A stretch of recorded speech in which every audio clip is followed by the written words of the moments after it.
Basically gastritis और IBS ये दो ऐसी समस्याएं हैं जो जनरली एक दूसरे को बहुत ही ज़्यादा पैरेलली एक तरीके से रिप्रेजेंट करती हैं। Right sir. लेकिन आईबीएस और गैस्ट्राइटिस में एक बेसिक डिफरेंस है। आईबीएस मतलब होता है इरिटेबल बाउल सिंड्रोम और गैस्ट्राइटिस आइटिस का मतलब होता है इन्फ्लेमेशन। तो इन्फ्लेमेशन और इरिटेशन दो अलग अलग शब्द हो गए। इन्फ्लेमेशन में इन्फ्लेमेटरी चेंजेस आते हैं, ये इन्फ्लेमेशन है, इसमें सूजन आएगी, इसमें लालामी आ जाएगी स्किन में अंदर। जो जैसे एंडोस्कोपी करी ना, तो एंडोस्कोपी में क्या किया, मुंह से कैमरा डाल करके गले से होते हुए आहार नाल से होते हुए और पूरा आमाशय तक का पूरा हिस्सा उन्होंने देखा। तो उसमें उनको आमाशय वाले स्तर पर हाइपोरीमिया आया। हाइपोरीमिया मतलब रेडनेस, लालामी, सूजन उनको वहां फील हुई। फिर इन्फ्लेमेशन में हीट और पेन जो आपको फील होता है वो कैमरे में फील नहीं होगा ना, कैमरा तो वो दिखाएगा जो वहां दिख रहा है, तो हीट और पेन आपको फील होगा। लॉस ऑफ फंक्शंस जो हैं वो भी आपको ही फील होंगे कि आमाशय का काम क्या है। आमाशय अगर वो काम नहीं करेगा तो आपको पता लग जाएगा। तो ये 5 साइन होते हैं जो इन्फ्लेमेशन के हैं: सूजन, दर्द, लालामी, गर्मी और कार्यक्षमता में कमी। ये इन्फ्लेमेशन को बताता है। और जब आमाशय पर इन्फ्लेमेशन होता है तो उस इन्फ्लेमेशन को बोला जाता है गैस्टर पर इन्फ्लेमेशन, क्योंकि आमाशय को गैस्टर बोला जाता है लैटिन में। और इन्फ्लेमेशन को छोटा करके आइटिस कह दिया जाता है।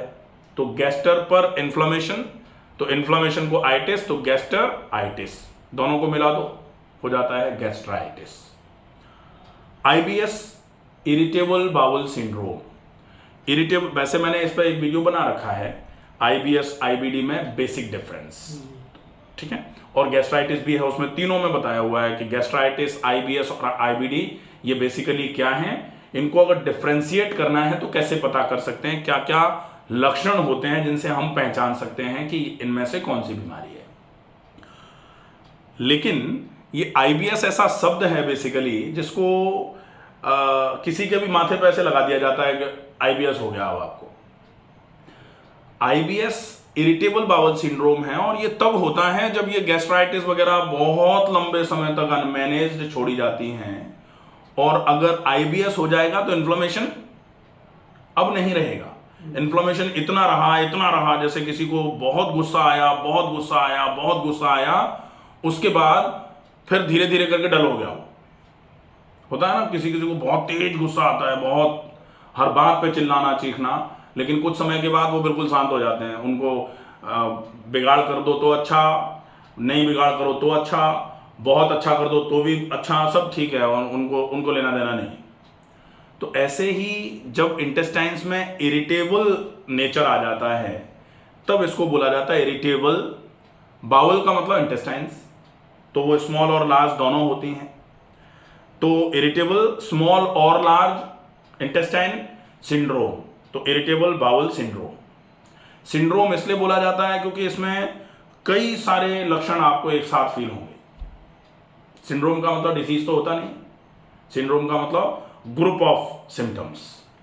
तो इसमें आपको पेट में भारीपन भी लगेगा, इसमें आपको ऐसा लगेगा कि खाना खाया तो भयंकर गैस बन गई, यही लगता है, ये लगेगा। ये लगता है। इसमें आपका वजन एकदम से कम होना चालू हो जाएगा क्योंकि आंतें कुछ एब्जॉर्ब ही नहीं करेंगी, आंतें कुछ कर ही नहीं रही, आंतों को कोई लेना देना नहीं है, तो मेरा वजन कम होता जा रहा है। बिल्कुल। अब ये आईबीएस जो है ये 2 टाइप का नहीं 3 टाइप का होता है। अगर आईबीएस की बात करते हैं तो एक तो होता है कि आईबीएस है मतलब आंतें खराब भी हो रहे हैं, इरिटेबल भी आ रहा है आंतों में नेचर, लेकिन साथ में आंतों को कतई काम नहीं करना है, जो आंतों में आ जाए सब रोक लेती हैं, जिसको बोला जाता है आईबीएस सी। आईबीएस सी मतलब कॉन्स्टिपेशन टाइप की आंतों की खराबी, वही कॉन्स्टिपेशन ही रहता है मेरे को, ठीक है। दूसरा होता है आईबीएस डी, जिसमें आपने खाना खाया और तुरंत मोशन, खाना खाया तुरंत मोशन, कुछ खाया मोशन, कुछ पिया मोशन, वो होता है आईबीएस डी मतलब डायरिया टाइप। और एक होता है एम, आईबीएस सी और डी दोनों कभी कब्ज कभी मोशन, कभी कब्ज कभी मोशन, 4 दिन तक पेट साफ नहीं हुआ, फिर 3 दिन तक लगातार दिन में 5-5 बार गए। यही है मेरा, कभी मोशन कभी कब्ज। कब्ज। अब आती है बारी कि आईबीएस है या गैस्ट्राइटिस है, इसको कैसे पहचाना जाए।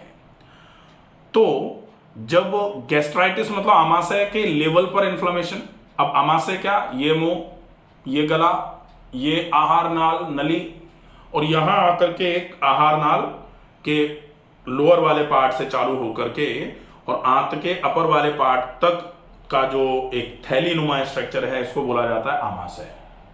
इसी को बोलते हैं गैस्ट्रो लैटिन में, और इसी को बोलते हैं अंग्रेजी में स्टमक। तो इस स्टमक में आपको इन्फ्लेमेशन हुआ।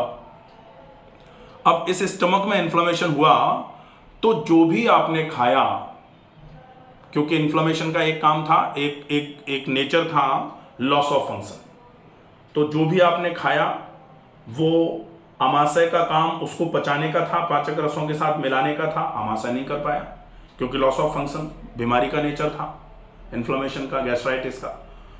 तो वो पाचक रसों के साथ मिला नहीं खाना, तो फिर वो इंतजार करता रहता है कि आज नहीं, जैसे हम किसी के घर जाएं तो वो इंतजार करता रहता है कि अभी चाय के लिए नहीं पूछा, लेकिन थोड़ी देर बाद पूछेंगे शायद। तो ऐसे ही आमाशय में पड़ा पड़ा खाना इंतजार करता रहता है कि अब ये पाचक रसों के साथ हमको आमाशय मिलाएगा, पाचक रस अब निकालेगा, अब निकालेगा, अब निकालेगा, और वो निकाल ही नहीं पाता क्योंकि लॉस ऑफ फंक्शन है। तो उसके चक्कर में जब पाचक रसों के साथ खाना अच्छे तरीके से मिलता नहीं है तो फिर हो जाता है इंडाइजेशन, क्योंकि जहां डाइजेशन नहीं होगा वहां इंडाइजेशन अपने आप ही होगा, और इंडाइजेशन जब होगा तो डेफिनेटली हो जाएगा फर्मेंटेशन। अब फर्मेंटेशन हो गया, अब वो फर्मेंटेड फूड चूंकि आपने और ऊपर से भर दिया, पहले का पड़ा हुआ था, निकला नहीं था नीचे, लेकिन आपने ऊपर से और भर दिया, फिर और भरा, फिर और भरा, फिर ऊपर से धक्का पड़ रहा है उसको, नीचे वाले को। जैसे कभी लाइन में लगे होते हैं ना, तो पीछे से जब धक्का आता है तो आगे वाला इंसान ऐसे खिसक के आगे चला जाता है। तो ऐसे ही यहां से धक्का पड़ा खाने को, तो वो खाना आमाशय में जो खराब हो रहा था, जो जाना नहीं चाह रहा था ऊपर, जो ये चाह रहा था कि आपको उल्टी हो जाए और हम निकल के बाहर आ जाएं, इसलिए आपको उबाक जैसा भी, जैसे गैस्ट्राइटिस में होता है ना जनरली, कि लोग कहते हैं कि खाने का मन नहीं करता है, भूख नहीं लग रही है, जैसे उबाक जैसी आती रहती है, खाना देखो तो ऐसा लगता है कि नहीं खाएं, वैसा लग रहा है।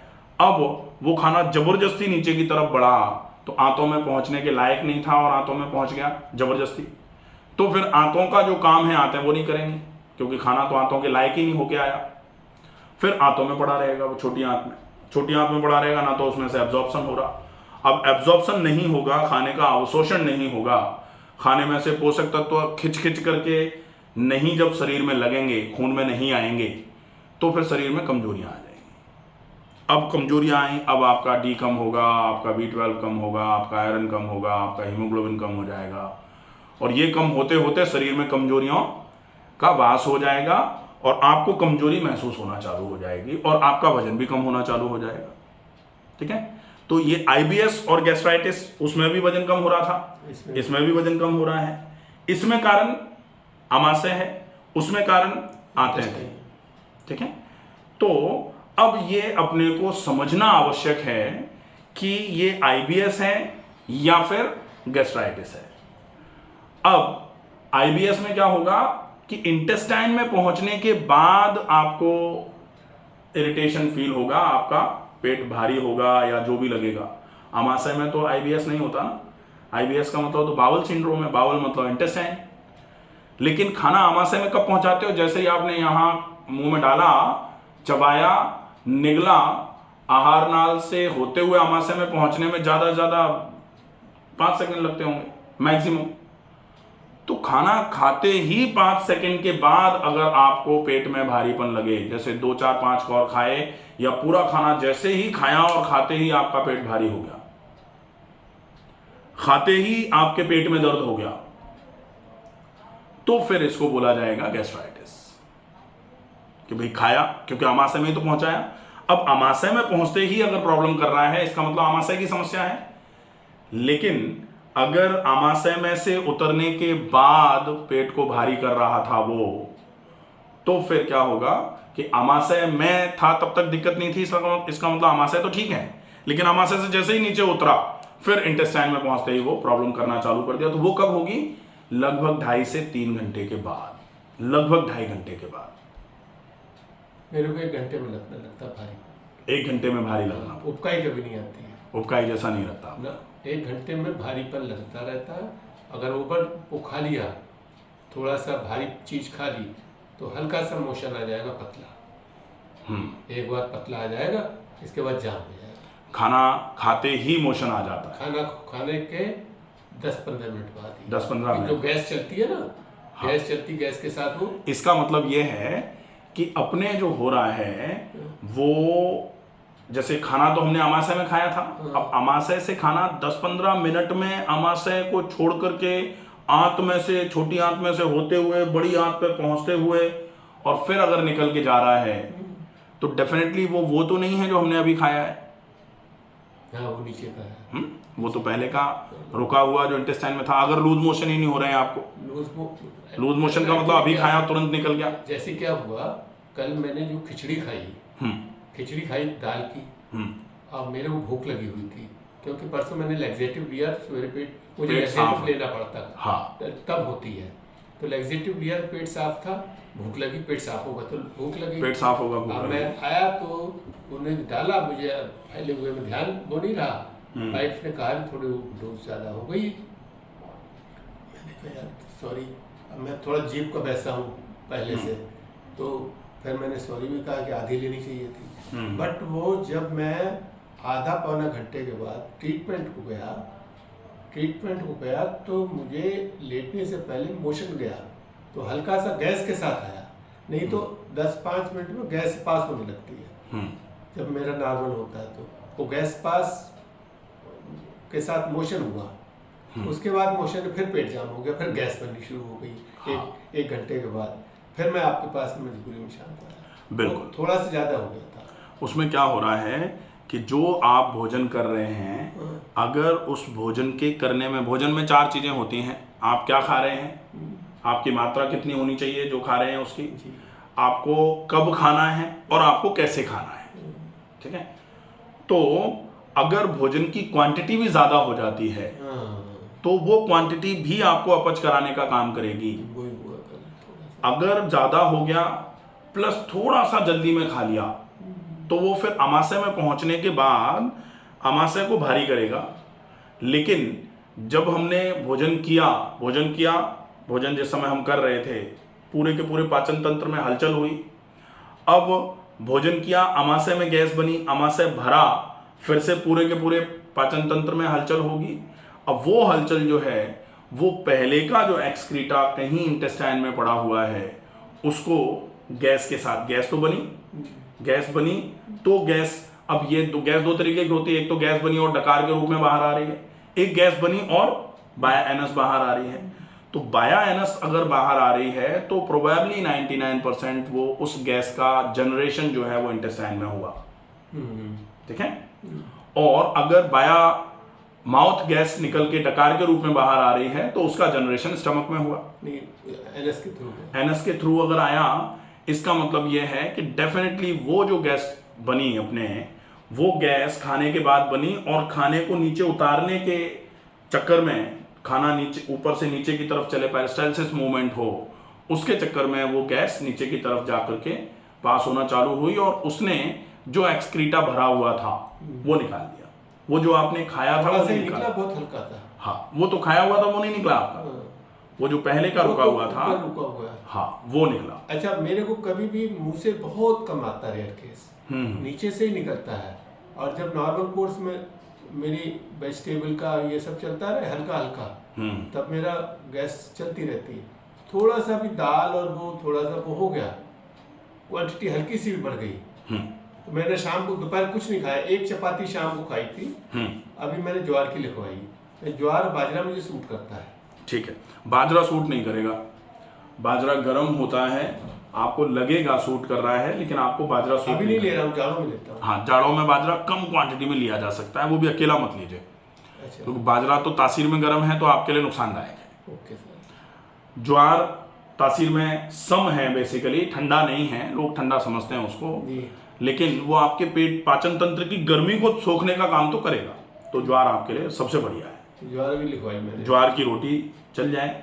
सब्जी में लौकी, तोरई, टिंडा, परवल, पत्ता गोभी, जी, कद्दू, जी, जी, जी। ये सब्जियां चल जाए। हाँ, शाम कद्दू और वही खाया, कोई ठीक प्रॉब्लम है। नहीं, मगर पेट नहीं मेरा साफ, अब अनीमिया से भी नहीं हुआ पूरा। वो आंतों की कमजोरी है, तो जी। उसको एक दिन में पेट की सफाई करवाने को अपन करवा सकते हैं, ना ना ना, वो ठीक। लेकिन वो ठीक नहीं है। ठीक। उसमें आंतों पे और जोर पड़ेगा, तो आज तो आंतें साफ हो जाएंगी, कल के लिए कमजोरी आ जाएगी, हाँ, तो वो चीज़ नहीं उससे चाहिए, कोई फायदा नहीं है। वो नुकसान करेगा डेफिनेटली।